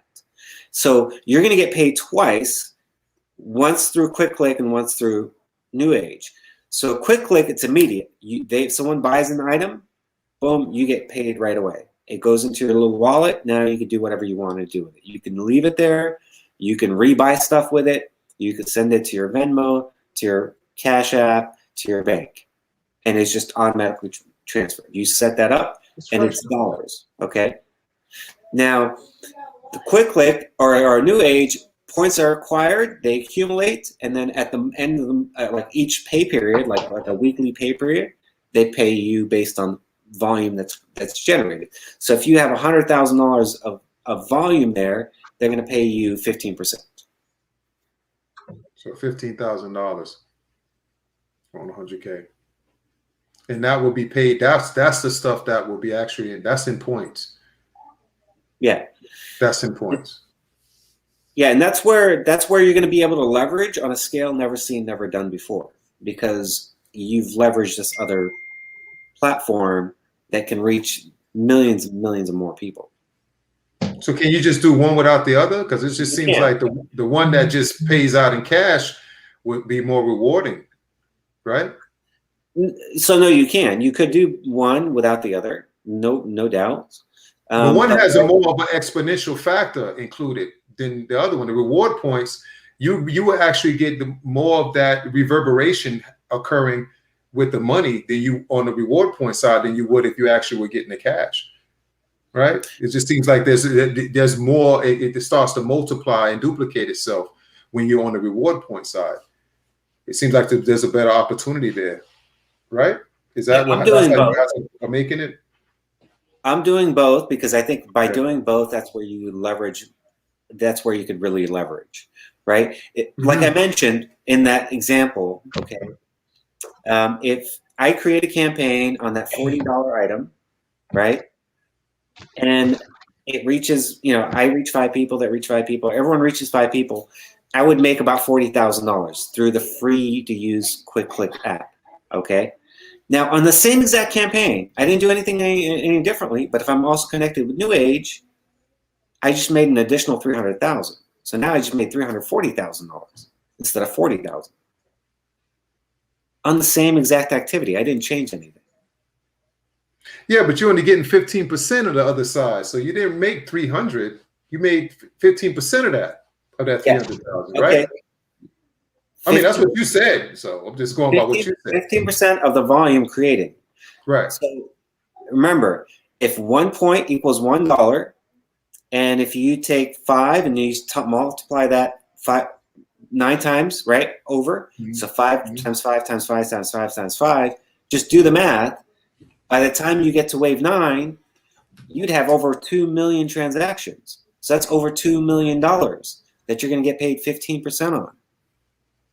That's okay. $300,000. Gotcha. We're gonna have to. You're gonna have to do a.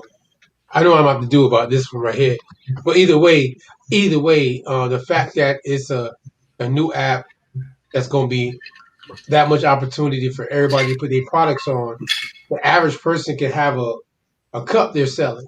You know what I'm saying? And make it network marketing for them without having to build and manage a whole app or a website by themselves.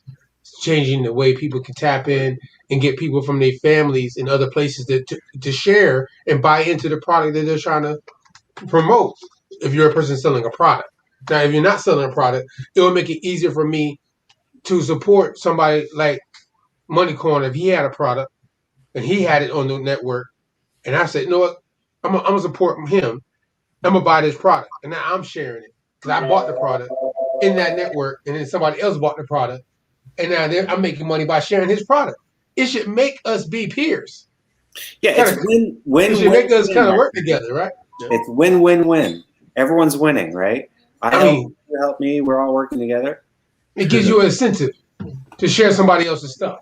That's what I liked about it the most. I'm sorry, Roger. No. I just wanted to make sure I said that. Like, that's what I liked about the principle, and it was cool that. You know what I mean? Money Corner tonight had his topic, and I felt like it was like he didn't know that I had you coming on. Obviously, as a special guest. You know what I'm saying? He does Money Corner every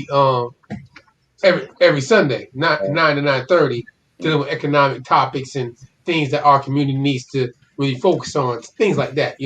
Economics, the Money Corner. But I always try to find different opportunities for the community that I think might be able to push us. You know what I mean? There's something that can give us outside the box thinking. You know what I'm saying? Instead of just the random. That makes sense, y'all? Absolutely. Mm-hmm. Feel me? I'm trying to always, when I'm hearing, when I be in it, and I hear something, be like, that's something that an average person, anybody got. And my mama can share. Everybody buy toilet paper. Let's say that we opened up a company, we were going to sell toilet paper. See what I'm saying? And now we're going to say, we're going to mark it up this way. And now in our community, everybody buy this toilet paper. Everybody use this link. So when I buy it, now and I'm sharing it to you. You buy it. Now you share it to Kofi. Kofi share it, you know what I'm saying? And everybody's making money off of buying a product that they use anyway. I know. You got Bit Refill. I just like that These are the projects that I heard about. Bit Refill, that's similar. You got Lolly. I don't know if you heard about Lolly. You should have, because most people know their competition. You got the Fold app. And then you got Bitcoin rewards, and then you also got crypto cashback card. And those are just projects that they're not necessarily tied to a particular coin, or particular, they're not the development team that are actually developing their own blockchain or anything like that. They're actually building maybe on top of another blockchain, but they're doing something very similar. They have something similar to what you had, and plus a whole bunch of other projects that actually they tokenize everything, and they're getting a lot of funding. They're going through some seed rounds right now. Have you actually looked into getting, are you in a seed round right now? Any venture or angel investors, anything like that? No, I don't even. So the go company's into that, pretty though. much ready to go. I mean, Okay. like I mentioned, the company's sitting on a bunch of money. Okay. They're traded on the NASDAQ. They're not looking for financing or funding. They're just making sure, they just want to make sure when it launches, it doesn't break, because you know, as you know, with technology, I mean, there's lots of, you know, technology is technology. It is what it is. We know that, P. But this is actually, it sounds so similar to things that you've heard, but it's very different than anything else out there. This is very, very unique. Like I mentioned, it's got 27 patents on it. Say that again. 27 patents. Patents? Patents. That's been approved? Oh, yep, already in place, my friend. Wow. Okay. So Raj, real quick though, I want to segue to something because I only got like a few more minutes because I got something else I gotta get into for my last 20 minutes of this set that I have, and you know we gotta get out here by 11 o'clock my time. I think it's like 10 o'clock your time, right? Yeah. Thank you again for your time, by the way. Thank you for tapping in. Yeah, appreciate that, man. That's how I met you. We kept it real with each other. We've been talking, you know, networking, you know what I'm saying? And you came and shared this information. And I told you I was going to get in, you know what I'm saying? Because I'm just interested because it's just opportunities. And it's like, why not? You know what I mean? So now we here and I get to share it and we get, you know, Money Corner gets to hear it. And that's why I like these are real time conversations. See? Sure. Because he didn't know you was coming. He going to ask his question no matter what. Because I know when I deal with certain things, the opportunities, I like to have somebody else there. Like you got your lawyer. Like having your lawyer there. Like, we're going to have a conversation. But first, I'm going to let him listen to me before we get in the room. Wait a second. That's how I treated that. You know, but no, for he ain't like that. That's my family right there. But he going to always ask his own questions, though. Just off that right there, you know. But there's another product that you have. Outside of everything you just talked about with Quick Click and New Age. You know what I'm saying? And I have the link. You know what I mean? So I'm going to share it amongst my people. I'm going to make this into a blog because this was a great informative session for people to ask questions. And then I can send them to where they need to go if they're interested in the opportunity that was presented tonight. You know what I'm saying? Just on a fair level of it, right? Because that's how I look at opportunities are opportunities. You want to get into it, you do it. You don't. But there's something else you got going on based off our conversation in one of the rooms. Because I've been in a couple of rooms based off different topics of rooms, right? You know how Clubhouse works. Yeah. The 5G. Yes, sir. The 5G. And the 10 Gs and all the Gs that I'm hearing about. Too many Gs, man. In the rooms. Too many Gs. Too many Gs going on right now. Jeez Louise. Jeez Louise. No, right now it's crazy. Yeah, I mean, I appreciate you bringing that up. Actually, we're launching a new company. This is totally separate opportunity. But, you know, 4G, 5G is a big problem. A lot of people don't realize a lot of your health problems that people have are because an electromagnetic environment that's not healthy for humans, right? So you have things like 4G, 5G, Wi-Fi, Bluetooth, you know, smart meters on your home that are bombarding you all day long, right?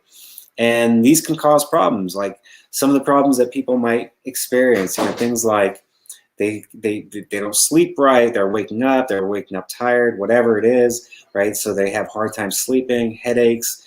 It could lead to things like cancer, tumors, eye problems, fatigue, you name it.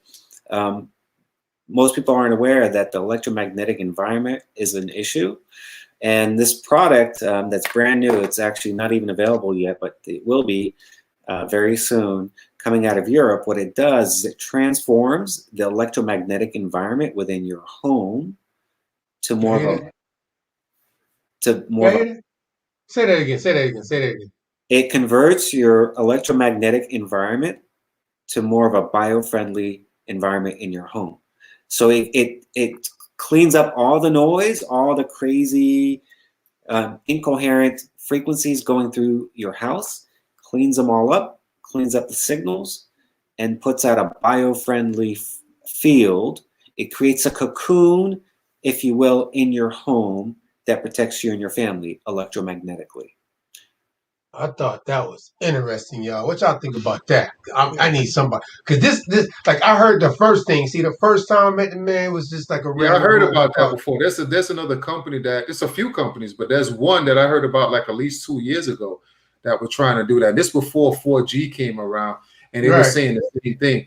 That's why they urge you to turn your phones off and take the data off and the Wi-Fi off when you go to sleep, so you can start to get into a REM. You can't get into that deep REM when you have those things on. Plus, we have the Wi-Fi with the routers that are running 24/7, and those are radio frequencies. But they actually did the same thing. It's other companies that are doing something similar. It doesn't mean that other people. It doesn't mean other people can't get into the space like anything else. If you come in, you invent a better will. You invent a better will. You know, it depends what it is. If you I said earlier, Cole. What I said earlier about the will.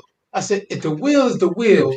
If you invent a better wrench, you invent a better wrench. You know what I mean? Right. So it's like it's still open. It's still open. It's still open. That industry is still wide open. So Rajat, what's the name of the company and the product that you have right now?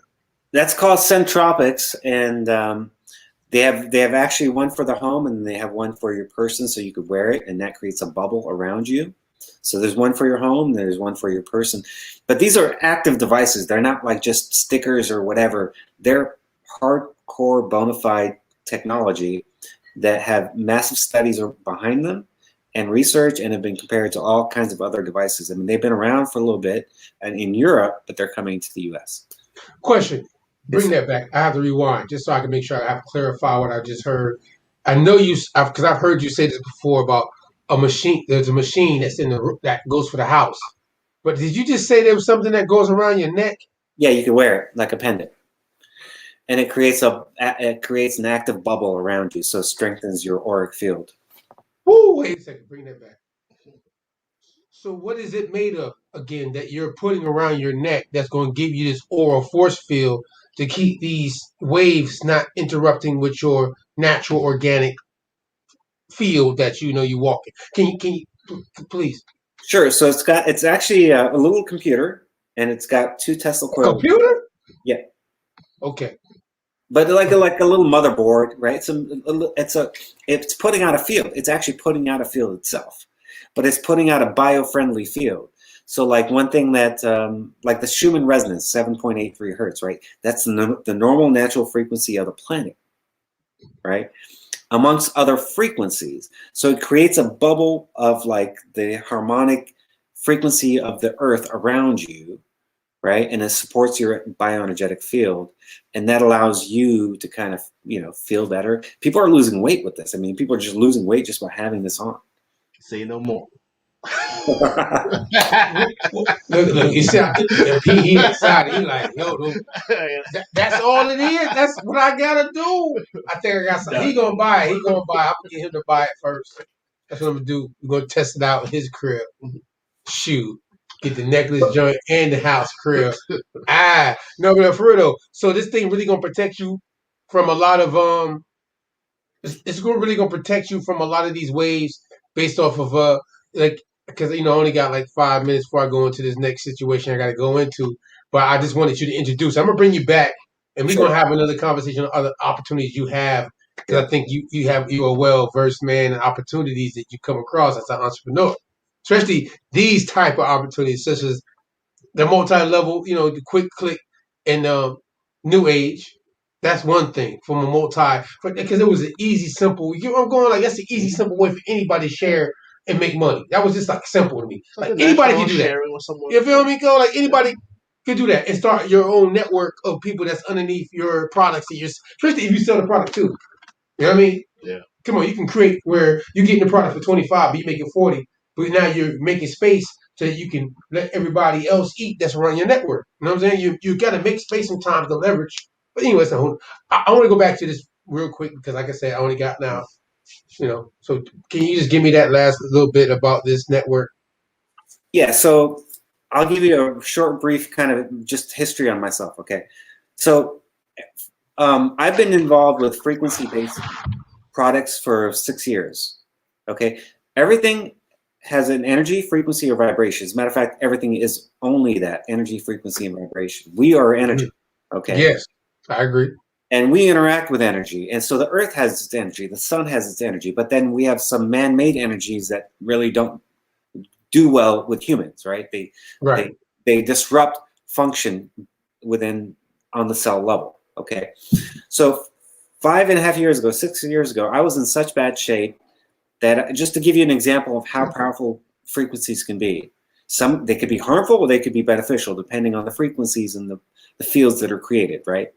So I had a lump on my lymph node, right armpit, nickel size. I was getting chest pain, tingling numbness in my arm. I had a blood clot in my leg, moving up my leg, panic attacks, all kinds of stuff. I came across a frequency device that I started using and I eventually bought. After I bought that device, within 5 days, my lump, which had been there for 4 months, disappeared. The foggy brain, the chronic fatigue, the blood clot in my leg went away. No more panic attacks, anxiety. I had tons of energy. I felt 20 years younger, okay? That is how powerful frequencies are and can be. And so a lot of people just don't realize that these types of things are available. And now with 4G, 5G, and all this other stuff that's happening on the planet, right? You want to be able to protect yourself from the negative frequencies by supporting your body with like your normal, natural frequencies that are bio-friendly. I agree. What you think about that, Coach? You know, you got to agree. What you think about that? I know that it definitely sounds very interesting. You know what I'm saying? I never came across it, but it sounds like something that could definitely be beneficial. You know what I'm saying? For the household. Like, yeah, definitely. Because everybody got Mac phones. Everybody got the microwave. You got, you know what I mean? I'm just thinking about when he said it to me. The first thing I thought about, like how you always used to tell me, because you be on your, you really be, you know what I'm saying? You more better than me when it comes to healthy way of living. You know what I'm saying? I'm front. You know what I'm saying? I still eat. I want some lemon pepper wings right now. You know what I'm saying? Like, I still eat conch and shrimp, and you know what I'm saying? I still got bad food habits. Yeah. But still, in reality, though, because we know where it is. Each one teach one. This situation right here, though, is an opportunity I feel that people can get in their household, especially in the day and time where things aren't going organically. They're going actually still on the balance, maybe with your health. You might eat a certain way organically, but your household is still more technology driven. Definitely. And more people are in their home now. Right, and now you're sitting in your house all day with these waves sitting in the house. Yeah. Then you're eating processed food too. That's just a whole nother situation. So this product that you just brought up, can you tell me the name of this product real quick? Because I'm gonna tap in on that with you too. I'm the really name interested. Is Centropix. Centropix. Say that one more time, please. Centropix. How you spell it? CENTROPIX. Is that a website.com? Well, they haven't officially launched the website, so all there is a video. But they can get with you or myself to learn more. They'll be launching in the next 2 weeks here. 2 to 3. Okay. And by the way, I want to mention the products, the 2 products that we're marketing there. One of them is called the Cocoon. That's the one for your home, and then the other one's called the Bubble, and that's for your body. By the way, there is also a card, and it has 24 karat gold on there, and each program, right? When you plug it in, will do different things. There's actually a card for food, and it'll help your food preserve, 2 to 3 times longer. So like your fruits and vegetables don't spoil as quickly. 2 to 3 times. You hear that? Yeah, I need that. You hear that? All right, look, we're gonna talk. I'm gonna bring you back for that one. Hey, Roger, what's that on you? What's that bracelet on your arm? Is that one of your devices there? Yeah, I was doing a session. That's a microcurrent frequency device. Okay, all right, cool. I've been in the frequency device world for about 6 years now, almost. You know about Delbert Blair, right? Who? Delbert Blair? Dr. Delbert Blair? No. Dr. Delbert Blair. He died. I heard of Dr. Delbert Blair. He was the one to do it like orgone energy with the pyramids and frequencies and That's how I learned about frequencies. Like he's the first person I was following on YouTube talking about, frequencies and wearing certain things and putting things on the back of the phones that, so that's why when I heard you speak about it, how I met you, when you mentioned that as well, I was real interested into it. And I just wanted you to mention it tonight. And I'm gonna bring you back to talk about that again. See, I got something right there too, but what is that? What is that? It's supposed to like help with protection there. But look, this is like just a little sticker you put on your phone. Right. What I'm talking about, these are like active devices. They're actually actively putting out a field and a frequency. Like I said, I'm tapping in with you. We're gonna talk, because see, tolerance party, we like things like that. We're gonna be like, I like to implement, especially when we know. I ain't gonna go into that right now with you right now live. We're gonna, like I said, I brought you for one thing, but bring you back for that one.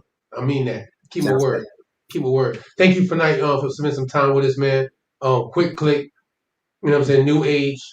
That is what I have to link to. You know what I'm saying? Thanks to Raja.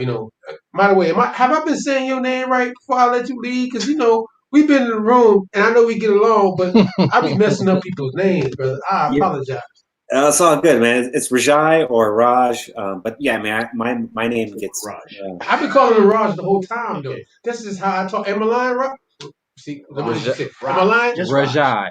No, but I've been saying Raj the whole time, knowing that I might mess up the whole name. Know you, man. So I'm like, yo, Raj. Like that's how I knew he was cool, because he stressed me about that. Like he was like, all right, Raj, you get it, So either way, appreciate you, man. Thank you for coming on with us tonight. Vibe. All right, peace out. Peace and love, man. All right, yo, again, I'm gonna share this link out. Everybody tap in. You can go back to this episode. We're gonna link it with all the information, subtitles, so you can go back and listen to this episode and be able to tap into the information. And also, we'll set up some clubhouse rooms where, if you want to tap into it, he can break it down and ask answers and questions. Because what we did the other day on a freestyle note, and people actually asked to tap in, like, I want the link. So we were like, all right. I had to get on my toes and get the link. You know what I'm saying? Because Raj was like, Mac's gonna have the link, and I'm like, shoot, well, yeah, since you put me on the spot, yeah, we get the link. So we're here in the game. So we're in the game now, and we're gonna make some things happen. I appreciate the opportunity. Raj, man, once again, I'll see you soon. Peace and love, man. All right, brother. Appreciate it. Take care. Thank you. All right.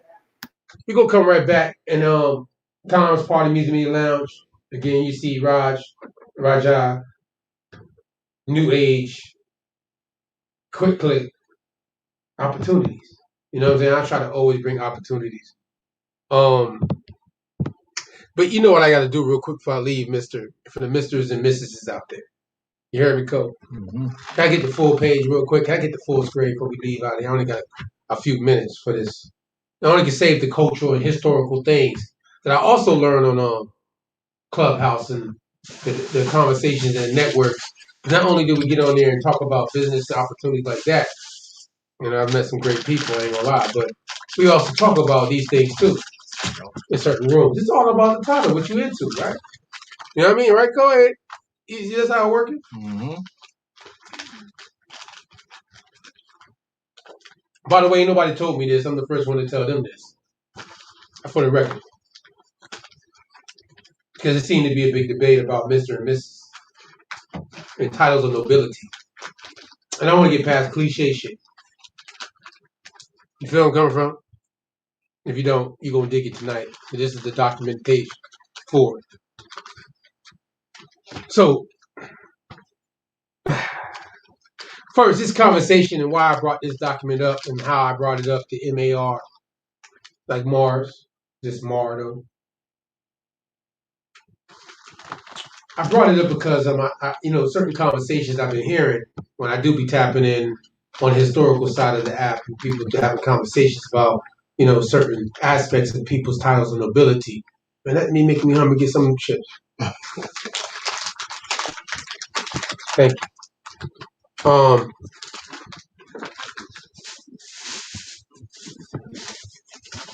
Excuse me. I had to get something to soak up this. But it seems, I'm gonna keep it real with y'all. Somebody snapped the other day and said something. I was like, damn, why you snapping like that on them people? Matter of fact, it happened today. It happens almost every day I see on the app. Like, these people, that's why I leave. I really don't want to get into a conversation. I can't eat while I'm talking to somebody. But it's the thing I got on the screen is what I'm trying to get to. But I want to make sure I have, like, y'all have a substance for those not might be in the space that I was in where things happen. And when I hear things happen and then the information is given out. And I'm only going to talk about Mr. and Mrs. right now. And I'm going to lead to the rest another time because I only got a short amount of time tonight. So, this thing about Mr. and Mrs. For those that think I might just be talking about the title that you have when you get when you become a man and somebody out of title of respect, they don't know your name, but they got your information. You go for a job, you know what I'm saying? They're not going to call you by your first name in professional standards, right? You go to a job, they're going to call you by Mr. and your surname, right? You agree with that, Cole? Yep. That's common sense, right? Like, if you were filling out a form, even if you have, you get where I'm going with that? Like, even if you have your situation set up, when you walk into a place and nobody knows who you are, they're going to say Mr. or Mrs., whatever your surname is. All right. Professionally speaking. Okay. So now this root to this word goes back to an ancient language. That's, I think, because of, in this ancient language that it goes back to is tied to religious doctrine. That I don't think a lot of people are aware of. They don't think that Mr. and Mrs., like, where did Mr. and Mrs. come from? Where did Mr. and Mrs., the titles that you put in front of a surname, come from? You ever thought about that? Never thought about it. I mostly thought it was, for the missus to say that you're married to so-and-so. Right. I always saw it. I didn't know it had that much deeper meaning. But you have a miss, M-I-S-S, right? Yeah. Or a single woman, right? Yeah. But the M-R-S Mrs. is the same as M-R. It's just the S on the end that makes it feminine. Correct. That makes sense? Yeah. Mm-hmm. So if if a man is married to a woman, so the woman becomes part of the man. Right. So a binding. Mrs. And they together now, right? Yeah. And ain't that something? Mm-hmm. And in that process, you find out that when the MRs come together, masculine and feminine, you would create a family foundation, and then you're able to bind together and create an actual legacy that is going to have a sense of nobility if you know how to handle your business accordingly. So the reason why I even brought this up, because a lot of people don't know that where Mr. and Mrs. come from. And I just want to, in context of conversation, because some people actually use it connotatively and not denotatively. I don't want to lose nobody with that. But this is a cultural conversation I think I need to make, like, really break down for people based off of the origin of this simple word. Because I'm back Aether for a reason. Ether. You know what I mean? Like Nas dropped Ether. You heard me go? And they try to take it to the literal sense, but we got to go ahead and go above that and let them know that this is the root to your problem and why your ego is standing out too far. And in some cases, it relates to other things. But like I said, I'm going to get to it. I'm going to read. I like, documentation beats conversation, they say, right? Yep. Documentation beats conversation. So this title, MR and MRS, comes from the MAR. Mar, vernacular pronunciation. Or more, MOR. Classical Syriac. Also MAR, parentheses, Y. Like Mary, with the silent final Yod. Can you click on Yod real quick? Can we click on Yod? Because I really want to understand this one thing, because I ain't going too far with this. I'm only going to go to this one page because I'm keeping it very simple for those that might not have kept up. Because I know a lot of people act like, it's trivial. You know what I'm saying? But, that's not trivial. No, it's not trivial, because if you don't know what it really corresponds to, because you didn't know what Mr. and Mrs. went back to before you start using it in your cliche terms every day, you don't know what it applies to. But still, because of the debates I'm having with certain people about this certain term called more, I want to make sure that I give context to how people use it every day. It might not even know what it's connected to. but at the same time, show how people cliche-wise try to use it in a way against other people as if they're better than somebody else because they have that in a certain way. Anyways, Yoth, Yud, Yod, Jod, Joth, the 10th letter in Semitic. What's that way? A, B, D, J, D, E, S. You know I mess up words, including the Phoenician Yod, Hebrew Yod, Aramaic Yoth, Syriac Yoth. See, all these languages all connected. Arabic Yah. See, all these. So we can say Yah, Yoth, the. So these people be arguing about the different languages that mean the same thing.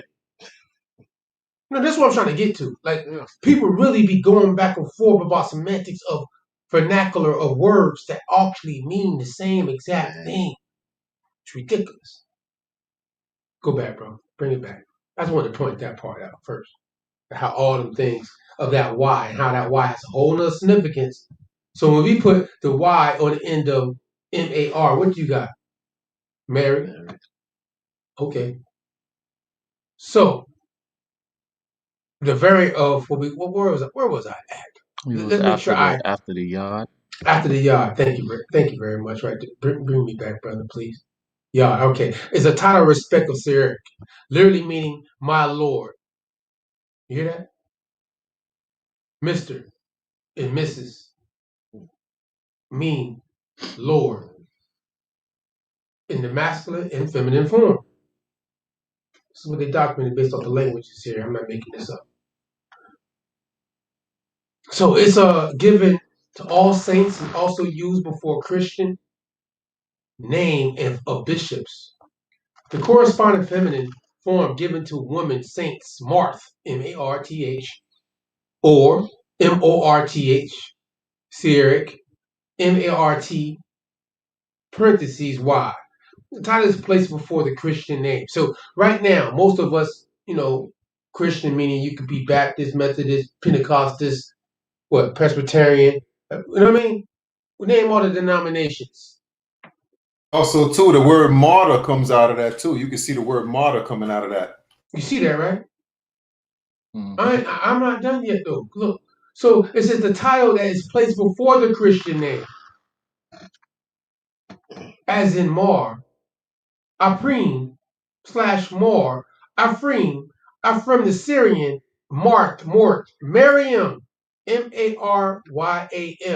Mary, mother of Jesus. This is what it says here. Am I making this up? Will you see what I'm saying? Do you see what I'm seeing? I'm making sure we both see the same thing when I'm reading, because I ain't making this shit up. So when people be like, the title Mar or more, that's with only one O and one A, right? There are no doubles. It shows you, it goes back to Mr. and Mrs. And it also shows you in the variant of the word, and this is one of my favorite words, I ain't gonna lie to y'all right now. Moron. A moron. The moron. So you a moron. Get caught up in semantics if you want to. Either way, it goes back to our Lord. Particular title given to Jesus. Particular title given to Jesus. Title. You see how they said title? Mm-hmm. They didn't say nationality though. Yeah. You hear nationality in that? Nope. So not at all. They tell you in the Bible though, based off the allegory. They tell you in the story of Jesus that he was a certain type of people, right? Based off his mother's lineage and stuff, right? They trace the lineage, ain't it? Mm-hmm. So the title would be different from the lineage, correct? Yeah. Right? Because before he got this title, he literally still was of a nationality and descent, or tribally, clan-wise, whatever the case might be, coming out of his mama, right? Correct. All right. So title and nationality are two different things, correct? Right? Yep. All right. So that was his title. Either alone or combination with other names and titles. Likewise, Martin or Morton, Our Lady, the title of Mary, mother of Jesus. So the title of Mary actually was his mama's title, not her real name. That was her title. And she gave him a title coming out of her. You see what I'm saying? But obviously she had a nationality too, right? A lineage, a tribe and everything, right? They say 12 tribes Israel and all that stuff in the Bible, right? So that's not the same. This title right here is called Moran, right? Or Mary, right? So Mary and Moran are titles. So obviously the 12 tribes would be more of the nationality or the roots of their lineage, right? Are we confusing them? I'm just making sure. Are we confusing them? Because the title and nationality are the same, right? Correct. Let me make sure. Because some people seem to confuse these things. Occasionally, the term Moran or Moran was used in various Eastern Christian. Remember, we did a religion, say doctrine. This is a religious title, by the way. It's a religious title. Yeah. Okay. Patriarchs and Catholic stand using the recent centuries. The Syriac Orthodox Patriarch and Anadot Jacobite. Jacobite. That's religious, right? Oh, wait, that's the tribe, Jacob, right? Okay. Point I'm trying to get to. Let's go down. Scroll up real quick. Because, if y'all been looking at what I'm looking at, you can see everything I'm reading. And that with this only thing I want to get, because I see something. Hold on real quick, man. Let me finish this, please. Let me finish this, because I've been dealing with this thing, and I want to make sure people read this on their own, see what it's saying now. Matua, lordship, Rabuta, majesty, Itya, self-existence. It tells you in the same document, Maria, Peshitta Old Testament, Tetragrammaton. These are religious things. This is the doctrine. Let's come back to the last paragraph so I can get out of here.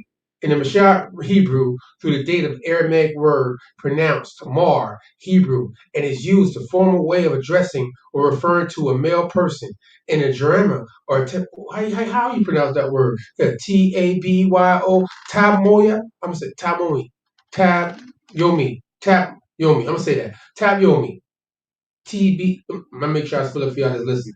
Tabyomi is sometimes referred to as Mar.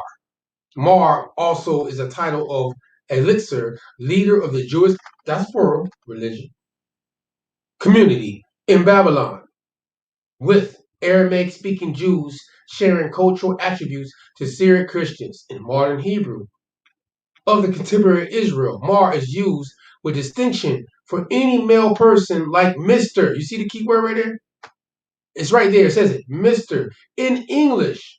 So the word Mr. in English translates back to the word Mar or more. It's a title. We use it every day today. Mr. and Mrs. Yeah. We use it today. But it's a title. Does not denote your lineage. If your people might have been from France, England, or whatever tribe. You feel me? Get that right. So, Mr. and Mrs., thank y'all for joining me tonight. I appreciate y'all for having and supporting what we talk about. Because, in your title of nobility, it is a title. If you want to get caught up in religious titles. That's all. And I ain't knocking that. Peace and love. We see you next Sunday, 8 to 11. We out of here. Peace. Mr. and Mrs. Have a good night. Night. Yeah. TheAtTimesParty.com. Tap in.